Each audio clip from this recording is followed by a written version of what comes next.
تو یہ جو زائد آپ اس کو دیں گے یہ عدل نہیں ہوگا، یہ بلکہ یہ احسان ہوگا۔ اب اللہ تعالیٰ حکم کیا دے رہا ہے؟ ان اللہ یامر بالعدل والاحسان، اللہ جو حکم دے رہا ہے وہ عدل کے ساتھ ساتھ احسان کا بھی حکم دے رہا ہے۔ گویا لوگوں سے حسن سلوک بھی کرو، جو میں نے پہلا عرض کیا، پہلا مفہوم نیکی کرنا، حسن سلوک کرنا، عفو درگزر کرنا، ہر چھوٹی سے چھوٹی نیکی کرنا، ہر بڑی سے بڑی بھلائی کرنا، یہ سارا کچھ احسان کے مفہوم میں شامل ہے۔ لیکن خصوصیت کے ساتھ ایک دوسرا مفہوم کے تفضل ہے کہ آپ حقدار کو حق دینے کے ساتھ ساتھ کچھ زائد دیں۔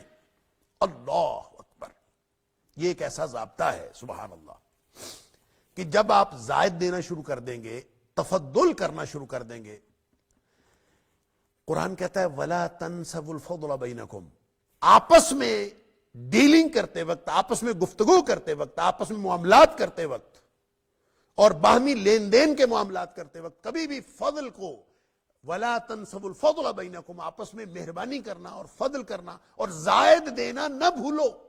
اللہ اکبر، کیوں؟ یہ ایک ایسا ڈسپلن دیا جا رہا ہے کہ جہاں تک حقوق کا دائرہ ہے وہ تو فرض ہے، اگر کوئی شخص کسی کا حق نہیں دیتا تو گنہگار ہے۔ اس حق اور فرض کے دائرے کو محفوظ رکھنے کے لیے اللہ نے یہ احسان کا تفضل کے معنوں میں ایک اور دائرہ دیا ہے، گویا جو ایک پروٹیکشن کی فصیل ہے کہ آپ حق حقوق کے دائرے کو اگر ڈیمیج ہونے سے بچانا چاہتے ہیں تو پھر آپ تفضل کے دائرے میں رہیے۔ وَلَا تَنْسَبُوا الْفَضْلَ بَيْنَكُمْ، آپس میں جہاں بھی کہیں معاملہ ہو ایک دوسرے کے اوپر فضل یعنی ایڈیشنل اور زائد دیا کریں تاکہ حق حقوق کی حدود تک پہنچنے کی نوبت ہی نہ آئے کہ وہ تلف ہوں گی۔ یہ بالکل اسی طرح سے ہے جیسے میں اکثر عرض کیا کرتا ہوں کہ آپ اسلام کے دائرے کو لے لیجئے، پورے فرائض، واجبات، سنن، نوافل اور مستحبات سب کے دائرے کو لے لیجئے۔ جب آپ صرف فرائض تک محدود رہیں گے، اکثر لوگ بحث کرتے ہیں کہ فرائض کافی ہیں یا سنتیں بھی ادا کرنا ضروری ہوتی ہیں، یہ سنتیں نماز کی ہوں یا باقی زندگی کی سنتیں ہوں یا مستحبات ہوں، تو لوگ یہ کہتے ہیں کہ بس فرائض کافی ہیں اور انہی کو پورا کر لیجئے، اللہ نے تو صرف فرض پوچھنے ہیں، فرض پورے کر لیے جائیں تو کافی ہیں۔ بات تو ٹھیک ہے اس اعتبار سے کہ اللہ نے تو صرف فرض پوچھنے ہیں، لیکن اگر فرض میں کوتاہی ہو گئی تو پھر تو آپ آدمی گنہگار ہو گیا، غلطی کی گنجائش نہیں ہے۔ اگر آپ فرائض تک محدود رہتے ہیں تو غلطی کی گنجائش نہیں ہے۔ اور فرائض کیا مکمل ہیں؟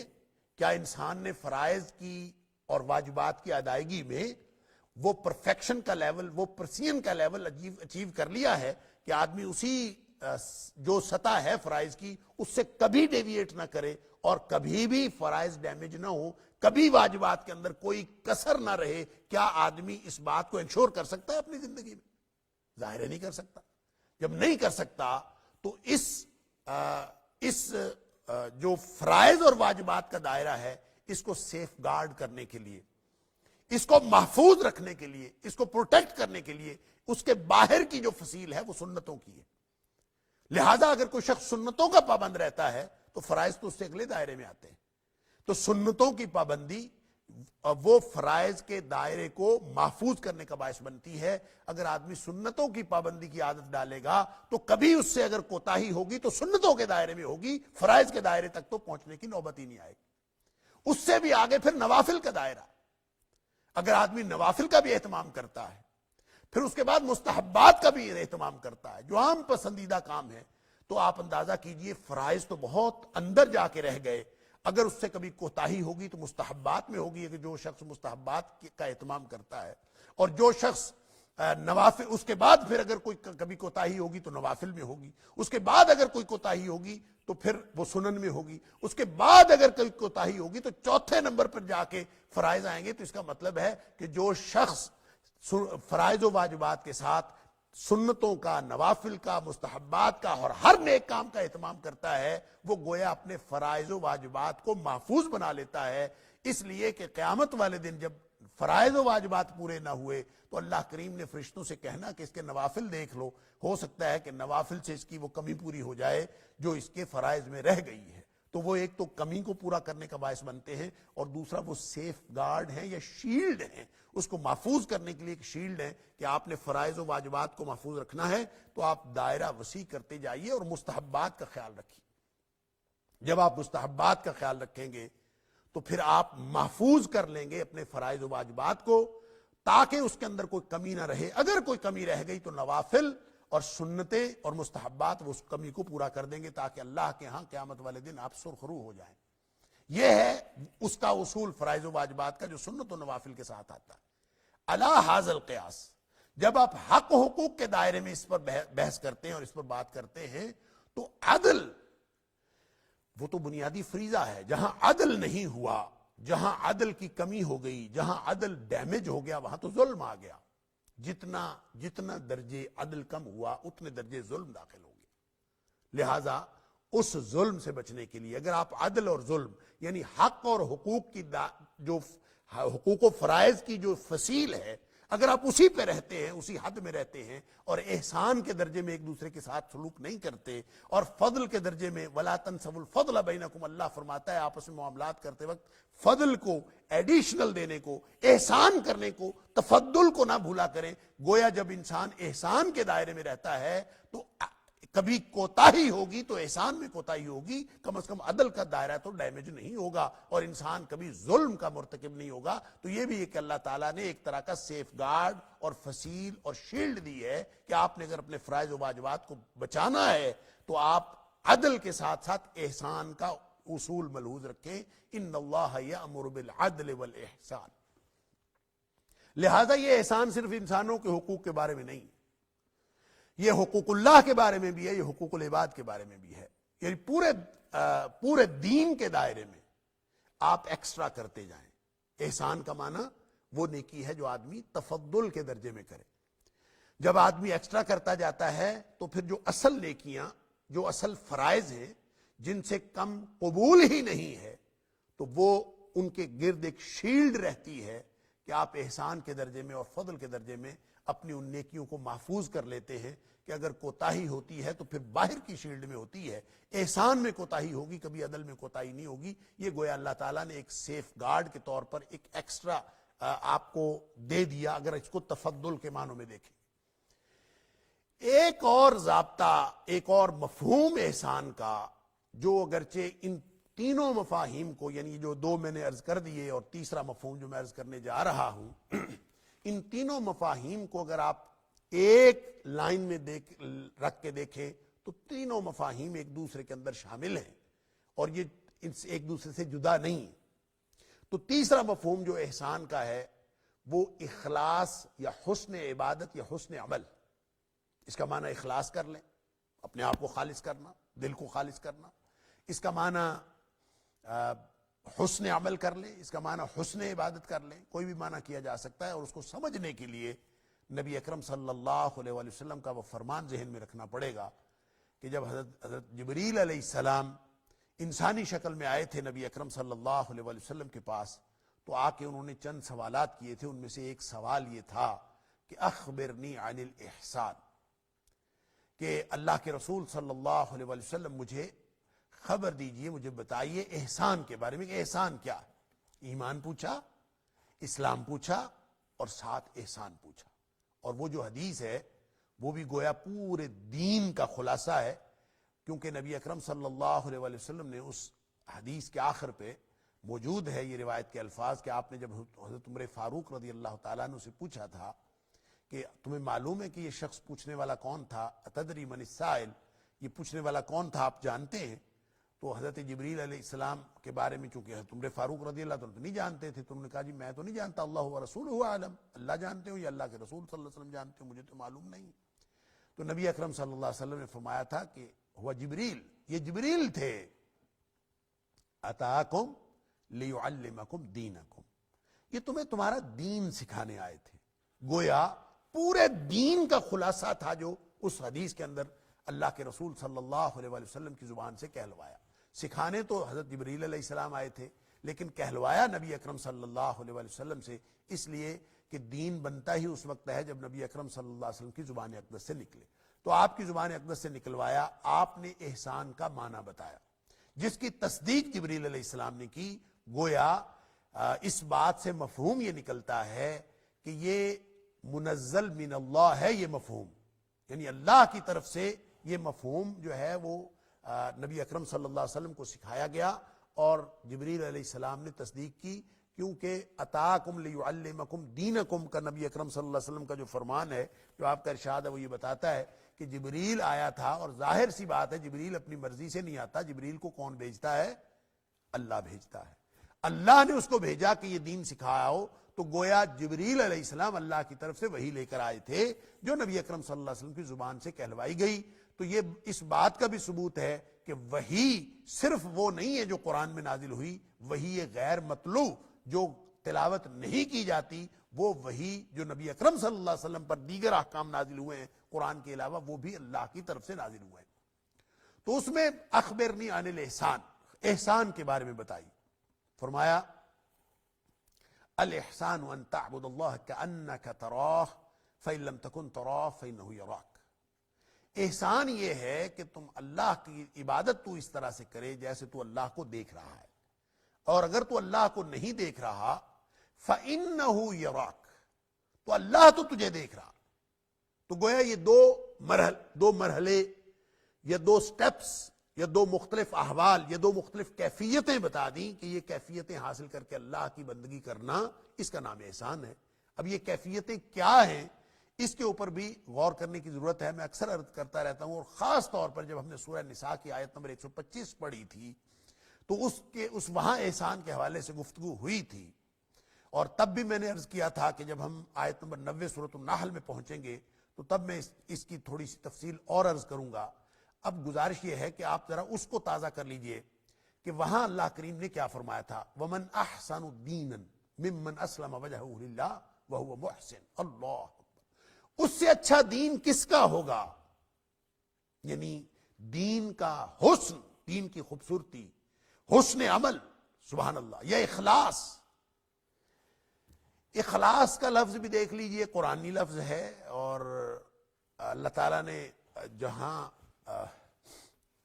یعنی فاعبد اللہ مخلص اللہ الدین کا حکم دیا ہے، اللہ کی بندگی کیجئے اور دین کو خالص کر کے کیجئے، مخلصین لہ الدین، اللہ کے لیے دین کو خالص کر کے، سبحان اللہ۔ اور جہاں بھی الا للہ الدین الخالص، خبردار ہو کے سنو، اللہ کے لیے دین وہی ہوتا ہے جو خالص ہو۔ اب یہ خالص، اخلاص، یہ کیا ہوتا ہے؟ اس کا تعلق بھی کیفیات کے ساتھ ہے، اور اخلاص خالص یخلص سے اس کے بارے میں بات بھی پہلے ہو چکی کہ یہ دراصل کسی چیز سے میل کچیل نکالنے کو خالص یخلص کہتے ہیں۔ سونے کو جب تپایا جاتا ہے آگ کے اوپر کہ اس میں سے میل کچیل نکل جائے، اس عمل کا نام خالص یخلص ہے۔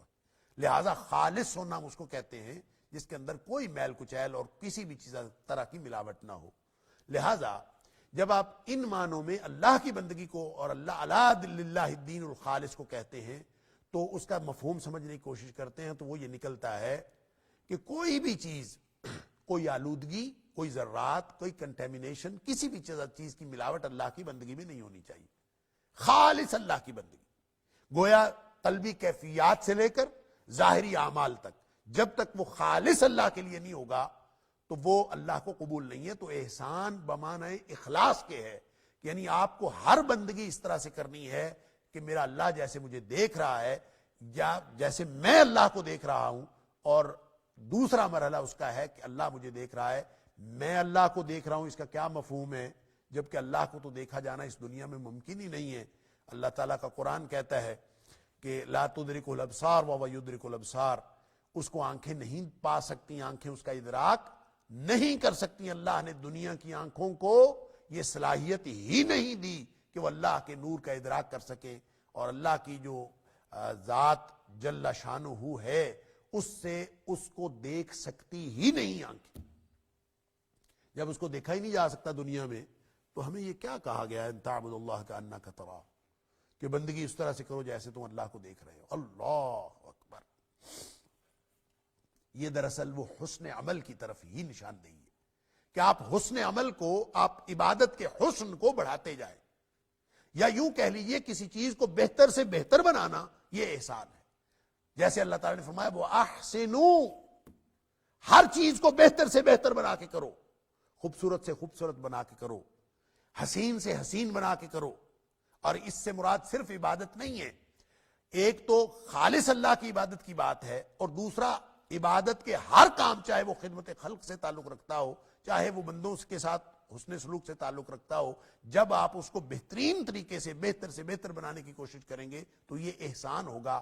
اگر آپ اس کو فرض اور واجب کی حد تک کرتے ہیں تو وہ تو عدل ہے، اور اگر آپ اس کو اس سے بھی بہتر بنانے کی کوشش کرتے ہیں تو یہ احسان ہوگا۔ اس کو آپ عبادت میں شامل کر لیجئے، اس کو آپ خدمت خلق میں شامل کر لیجئے، حتیٰ کہ حقوق اللہ سے لے کر حقوق العباد تک ہر چیز کے اندر یہ حسن عبادت اور حسن عمل، اور یہ جو بہتر سے بہتر کر کے کرنا ہے، یہ احسان کا وہ معنی ہے جو اصل اسلام کا مقصود ہے، اور پہلے دونوں معنی اس کے اندر شامل۔ وہ کیا معنی ہے کہ آپ بہتر سے بہتر کرتے جائیے۔ یہ جدید دنیا میں ایک لفظ استعمال ہوتا ہے پرفیکشن، یا یوں کہہ لیجئے پروفیشنلزم۔ پروفیشنلزم کیا ہوتا ہے؟ پروفیشنلزم کی ڈیفینیشن کی یہ کرتے ہیں کہ کوئی بھی کام جن اصول و ضوابط سے بہترین طریقے سے اور پرفیکشن کے لیول پر سر انجام پاتا ہے، اس کو ان اصول و ضوابط جو اس کام کے لیے بنے ہیں ان کے مطابق سر انجام دینے کو پروفیشنلزم کہتے ہیں۔ کہتے ہیں ہر کام کو کرنے کو دو طریقے ہوتے ہیں، ایک یہ کہ آپ اس کو بس کر لیں، کام کرنا ہے، ہر کام ہو جاتا ہے۔ ایک یہ کہ اس کو پورے ٹھیک طریقے سے اس کے سارے پہلو، حسن کے سارے پہلو ملحوظ رکھتے ہوئے اس کے سارے اصول و ضوابط کے مطابق کیا جائے۔ تو آپ کہتے ہیں کہ ایک ہی کام کو کرنے کے طریقے یہ ہیں، ایک سادہ طریقے سے کرنا، ایک پروفیشنل طریقے سے کرنا۔ جب کوئی آدمی سارے اصول و ضوابط کا اور چھوٹی چھوٹی تفصیلات کا خیال رکھتا ہے کسی کام کی ادائیگی میں، تو آپ کہتے ہیں یہ پروفیشنل طریقے سے کرتا۔ اللہ اکبر۔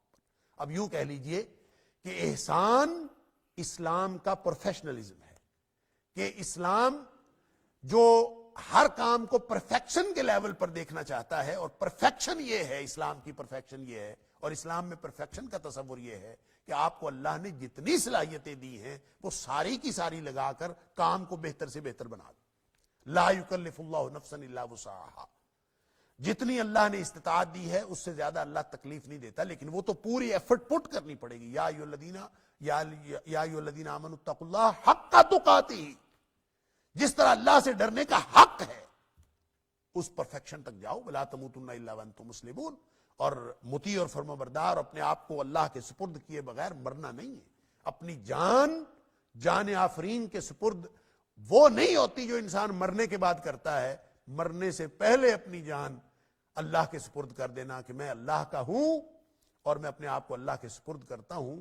مرنے سے پہلے مرنے کا نام اصل میں احسان ہے کہ آپ اپنی میں کو ماریں اور اپنے اللہ کے سپرد کر دیں۔ ولا تموتن الا وانتم مسلمون، پہلے مطیع اور فرمانبردار۔ وہ موت جو ہماری زندگی کا سلسلہ منقطع کر دیتی ہے وہ تو ہر ایک پر آنی ہے۔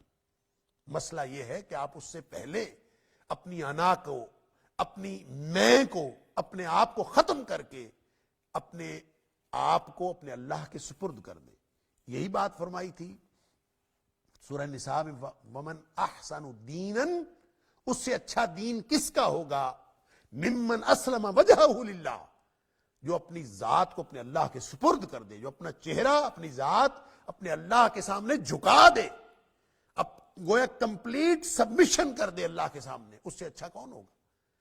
پھر فرمایا وَهُوَ مُحْسِن، وہی تو محسن ہے جو اپنا آپ سب کچھ اللہ کے سامنے لگا دیتا ہے۔ وہ نہیں، یعنی وہ صرف فرائض اور واجبات کو نہیں دیکھتا، بلکہ وہ ہر چیز کو حاصل کرنے کی کوشش کرتا ہے۔ اور اس کا عملی پہلو یہ ہے جو میں پہلے بات عرض کر چکا ہوں کہ یہ دونوں پہلے مفاہیم اسی کے اندر شامل ہیں، کہ وہ صرف واجبات اور فرائض پر نگاہ نہیں رکھتا، بلکہ سنن، نوافل، مستحبات، حتیٰ کہ ہر چیز اس کو پورا کرنے کی اور ہر وہ نیکی حاصل کرنے کی کوشش کرتا ہے جس سے اللہ کے راضی ہونے کا امکان ہوتا ہے۔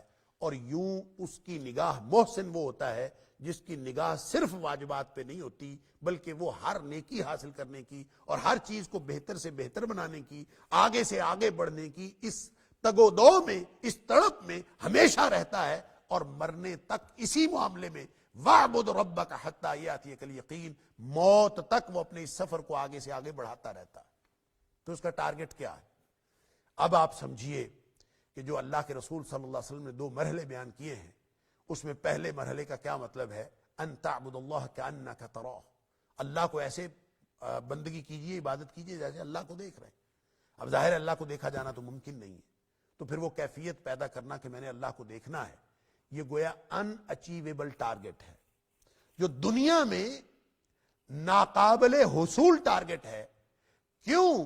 اس لیے کہ اگر اس کا حصول دنیا میں ممکن ہوتا موت سے پہلے، آدمی اس پرفیکشن کے، احسان کے یا اخلاص کی پرفیکشن تک پہنچ جاتا، اگر دنیا میں یہ پہنچنا ممکن ہوتا تو پھر انسان کے بہتر سے بہتر کرنے کا عمل رک جاتا، انسان کے حسن عبادت کا عمل رک جاتا، ایک حد آ جاتی۔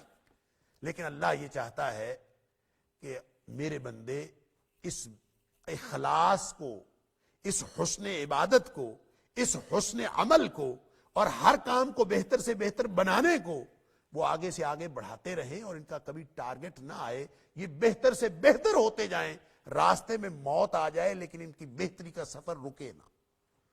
اگر یہ ٹارگٹ دنیا میں اچیویبل ہوتا، لہذا ہر شخص احسان کے اس ٹارگٹ کا سالک تو ہو سکتا ہے، اس راستے کا راہی تو ہو سکتا ہے، لیکن وہ کبھی پرفیکشن کے لیول پہ نہیں پہنچ سکتا، اس لیے کہ پرفیکشن کیا ہے؟ کاننا کا ترا ہو، جیسے تم اللہ کو دیکھتے ہو، اور دیکھا جانا ممکن نہیں ہے، لہذا اس دیکھے جانے کی منزل کو حاصل کرنے کے لیے اپنے سے اپنی کیفیات کو بہتر بناتے جائیں، اپنے قلب کو بہتر بناتے جائیں، اپنے دل کی آلودگیاں نکالتے جائیں، اپنے قلب کی صفائی کرتے جائیں، اپنے عمل کو بہتر بناتے جائیں، نبی اکرم صلی اللہ علیہ وآلہ وسلم کی سنت کے مطابق اپنی زندگی بہتر سے بہتر کرتے جائیں۔ یہ کرتے کرتے اس تگ و دو کا نام احسان ہے، اس بہتری کی طرف ہر وقت چلتے رہنے کا نام احسان ہے۔ اور پھر یہ ٹارگٹ جس کو میں نے عرض کیا کہ میں اس کو ان اچیویبل ٹارگٹ دنیا کے اعتبار سے کہتا ہوں، آخرت کے اعتبار سے یہ ٹارگٹ ان اچیویبل نہیں ہے، یہ قابل حصول ٹارگٹ ہے۔ دنیا میں یہ کیفیتیں ان لوگوں کو حاصل ہوتی ہیں جو اس راستے کے مسافر ہوتے ہیں، وہ نگاہ اس بات پر رکھتے ہیں کہ جیسے ہم اللہ کو دیکھ رہے ہیں، یہ کیفیت پیدا کرتے ہیں۔ اور ظاہر ہے جو اللہ کے دیدار میں مگن ہو، اور اللہ کی دیدار، گویا اللہ کے دیدار کی تلاش میں مگن ہو، دیدار تو اس دنیا میں ممکن نہیں ہے لیکن اس کی تلاش میں مگن ہو، تو پھر وہ دنیا وما فیہا سے تو بے نیاز ہو جاتا ہے نا۔ اللہ اکبر۔ ابن عمر رضی اللہ تعالیٰ، عبداللہ بن عمر جو فقیہ الامت ہے، جو امت کے فقیہ ہیں، سبحان اللہ، اور وہ فقیہ صحابی حضرت عبداللہ بن عمر رضی اللہ تعالیٰ عنہ کہتے ہیں کہ ایک دفعہ طواف کر رہے تھے، اور طواف کے دوران چونکہ یہ ایک ایسی عبادت ہے، نبی اکرم صلی اللہ علیہ وسلم نے فرمایا طواف بھی نماز کی طرح ہے، لیکن فرق یہ ہے کہ نماز میں باتیں کرنا منع ہے، طواف میں باتیں کی جا سکتی ہیں، آدمی بول سکتا ہے، اگر کوئی گفتگو کرنی ہو تو کی جا سکتی، لیکن ہے تو نماز کی طرح۔ تو جب نماز اس طرح پڑھنی ہے کہ میں اللہ کے سامنے کھڑا ہوں، تو گویا طواف بھی تو اسی طرح کرنا ہے کہ جیسے میں اللہ کے سامنے کھڑا ہوں۔ تو کہتے ہیں کہ کسی شخص نے حضرت عبداللہ بن عمر سے طواف کے دوران، رضی اللہ تعالیٰ عنہ سے طواف کے دوران کوئی گفتگو کرنے کی کوشش کی، کسی رشتے کے بارے میں، کسی خاتون کے رشتے کے بارے میں بات کی۔ حضرت عبداللہ بن عمر رضی اللہ عنہ نے جواب ہی نہیں دیا۔ انہوں نے پھر بات کی، انہوں نے پھر کوئی جواب نہیں دیا، وہ اپنے عبادت میں اور طواف میں مگن رہے۔ اور جب طواف مکمل ہوا تو بعد ازاں اس نے شکایت کی کہ حضرت میں نے آپ سے بات کی تھی اور آپ نے کوئی گفتگو ہی میرے ساتھ نہیں کی، میری بات کا جواب ہی نہیں دیا۔ تو حضرت عبداللہ بن عمر رضی اللہ تعالیٰ نے فرمایا کہ میں جب طواف کرتا ہوں اور جب ہم طواف کر رہے ہوتے ہیں تو ہم ایسی کیفیت میں ہوتے ہیں جیسے ہم اللہ کو دیکھ رہے ہوں۔ اللہ اکبر۔ تو اس موقع پر اس کیفیت سے نکل کر تمہاری باتوں کا جواب دینا میرے لیے ممکن نہیں تھا۔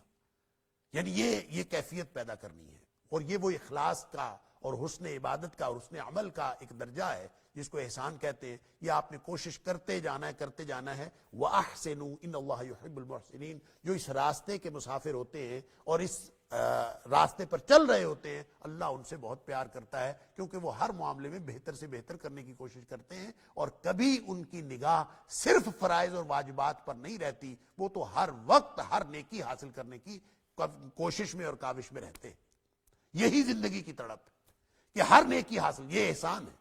لہذا عدل کا درجہ اس اعتبار سے وہ فرائض اور واجبات کا درجہ ہے، احسان کا درجہ باہر، جیسے میں نے پہلے عرض کیا، یہ سیف گارڈ ہے، یہ شیلڈ فراہم کرتا ہے۔ اب ایک شخص عام نماز پڑھتا ہے احسان کے بغیر، خشوع و خضوع کے بغیر، تو وہ اگر رکوع سجود بھی پورا نہیں کرتا تو اس کی نماز عدل کے درجے کو بھی نہیں پہنچتی۔ لہذا وہ جو تعدیل ارکان ہے کہ ارکان ہر رکن کے ساتھ عدل کرنا، نبی اکرم صلی اللہ علیہ وسلم نے جب ایک شخص کو نماز پڑھتے دیکھا تھا تو آپ نے اس سے کہا تھا، آپ نے فرمایا تھا کہ تو نے نماز نہیں پڑھی، دوبارہ پڑھو۔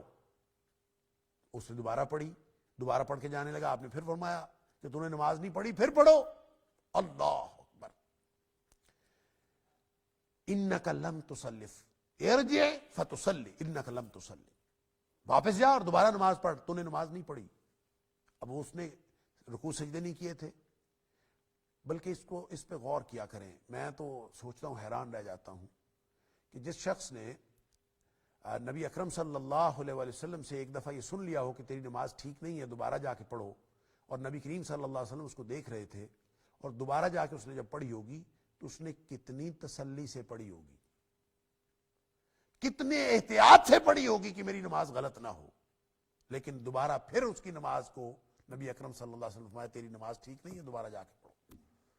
ہم اپنی نمازوں کو اس کے ساتھ کمپیئر کریں، اللہ اکبر، کیا ہم ایسی نمازیں پڑھ رہے ہیں جو احسان اور اخلاص کے درجے کو پہنچتی ہیں؟ تو تیسری دفعہ جب اس نے نماز پڑھی تو نبی اکرم صلی اللہ علیہ وسلم نے پھر فرمایا کہ تو نے نماز نہیں پڑھی، جا کے دوبارہ پڑھو۔ تو اس نے کہا، اللہ کے رسول صلی اللہ علیہ وسلم، میں اس سے بہتر نہیں کر سکتا۔ اللہ اکبر، لا احسن غیرہ یا غیرہ، میں اس سے بہتر نماز نہیں پڑھ سکتا۔